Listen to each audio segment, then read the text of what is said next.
Welcome to Black Angus Reviews, the place to be for new comic book readers, and happy Revenge of the 5th follow-up to Star Wars Day. May the 4th be with you, all that good stuff. We're covering a Star Wars book. I'm excited because I read issue 1 of Bounty Hunters and was instantly lost. Didn't like it. I thought the dialogue delivery of different characters was confusing as all hell, and I didn't fall with that series despite it being a new Boba Fett focused series.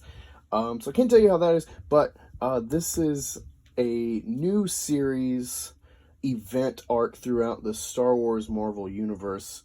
It's going to be from May into October. A lot of issues. Apparently this is the biggest comic event for Star Wars in history, at least for Marvel Comics thus far. And it looks pretty cool. This is a good opening issue. I'm going to give you some key points and my thoughts, what to look forward to. If you're new here, be sure to subscribe, like, share, all that good stuff. I very much appreciate the support, especially if you throw me a few bucks, hint, hint, some way, shape, or form, because I myself am working on a comic book called Ncbd. So it's very much appreciated, and you'll be getting something down the road with your contribution. But anyway, nonetheless, let's dig into this book. So the opening crawl reads, Boba Fett, the galaxy's most dangerous hunter, claims the bounty of notorious smuggler and rebel officer Han Solo. Jabba the Hutt eagerly awaits Fett's delivery of Solo's carbonite-frozen body to Tatooine, where the crime lord will exact his final revenge. Han Solo's debt is thus paid, but Boba is desperate for a payday himself. So as you can see, the book starts. Boba Fett is in deep space with Han Solo in tow on the ship, and he's ready to bring him to Jabba the Hutt. Look at this art. I really love what Steve McNiven, I hope I'm saying that right, did with this art. I've seen before with Wolverine during like House of M era. He's got a really cool style of a lot of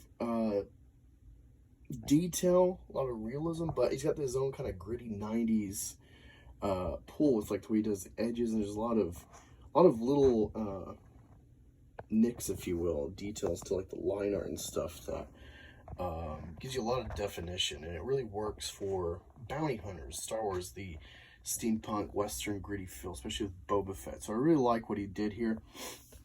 And as we move forward, getting the next page, Boba Fett's in contact with oh man, I can never remember this guy's name when I need to, but the Twi'lek from Jabba's palace, wondering where the hell Han Solo is, and he's like, oh, it's all good, but then, of course, something goes awry. This is, of course, in between episodes 5 and 6. This is kind of cool. I like what Marvel, with like the main characters, Vader, and now Boba Fett, what they've been able to do, playing with the space in between films.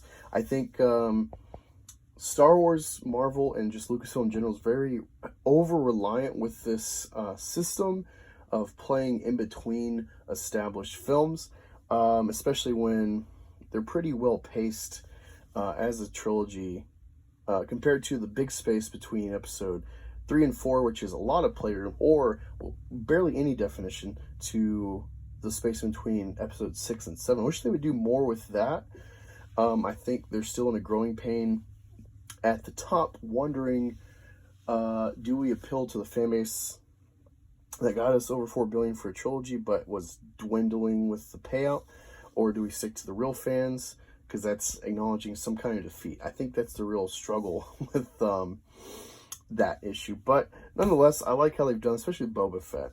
He's got a very minute window of time in the saga on film before The Mandalorian, so whatever. But yeah, as you see, Han Solo's carbonite is malfunctioning, of course, because they're not really supposed to put live material in the carbonite. And that leads us into the crux of the matter for Boba Fett in this issue, and it leads us to the title, 2-page splash of War of the Bounty Hunters Alpha, Precious Cargo. This is the Alpha issue for this series.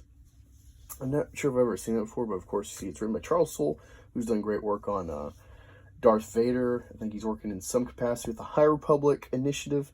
And of course, you got it illustrated by Steve McNiven. I think I got the Lionel Francis Yu cover, if I'm not mistaken. I think that's his signature right there. Looks really good, of course. The main cover wasn't bad, but that one just stuck out better to me. But yeah, let's go forward with the book. So Boba Fett stops at Nar Shaddaa, a smuggler moon.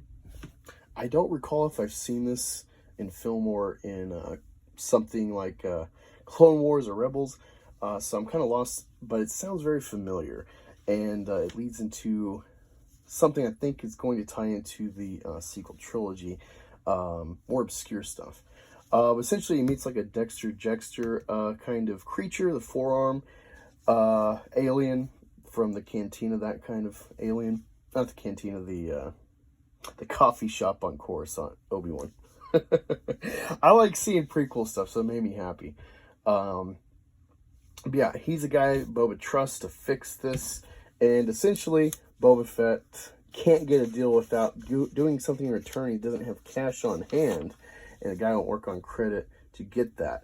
And so he tells him pretty much that, hey, I had this champion in a Coliseum or whatever, some sort of circuit, lose me a lot of money. I've always wanted this chick dead, so if you could do that, I'll fix this for you. That'll be payment, and you can get credits through the winnings. I'll cover your fee to get in to the system. But it's not so simple, because Boba's like, why can't I just kill her? And he's like, well, she's very precious to the Kanji. I think it's the Nar Kanji, but I'm assuming this is going to lead into the Kanja Club, which Han Solo had dealings with before episode 7 for some ordeal, which you've seen episode 7. So I think this is going to have some, like, you know, subtle build into the sequel trilogy, or give you some definition in that respect. And it's pretty straightforward. Boba's like, well, my armor is very recognizable. Got a lot of beef with people in the galaxy, so I need a disguise. And he's like, well, you can paint yourself up. And I really like this look, this black Boba Fett. I think it's a cool alternative look. Definitely evokes Darth Vader. And when he goes in the ring the first time, he's reminded of his father's death, Jango. Of course, he's going by the name of Jango to be in disguise. And pretty seamlessly, he's taking out all of these opponents every round. He's making a lot of money. And he ends up facing Worman Lichter. I'm not horribly a fan of this design, but it is kind of cool. Reminds me of Alien, reminds me of Transformers, Beast Wars. But yeah, I don't want to spoil the immediate ending, but essentially, you think this is a pretty cut and dry story, and Boba Fett returns to his buddy, and things are awry, and that is the lead into the War of the Bounty Hunters. There's a fight, I guess, over who's going to handle Han Solo, and probably other dealings in the galaxy with this profession. Good fun kickoff for a story. I hope it pays off. There's some titles like the main Star Wars, which I've never been interested in reading. Dr. Aphra, and I think they're going to have like a Bosk and Zuckuss, at least a one-shot story, and a couple others, Jabba the Hutt. So it'd be kind of cool getting Jabba's mind if they really focus and not just have him as a namesake. But yeah, let me show you that page at the end back here. That's the cover of the next War of the Bounty Hunters. Looks pretty good. Another Steve McNiven cover. And this is the pull list to be ready for through the coming months, what to expect. A lot of issues from May to October. I don't know if I'll be buying all those, just because that's a lot of money I should be saving, but I'll probably buy an issue here or there and read the rest online.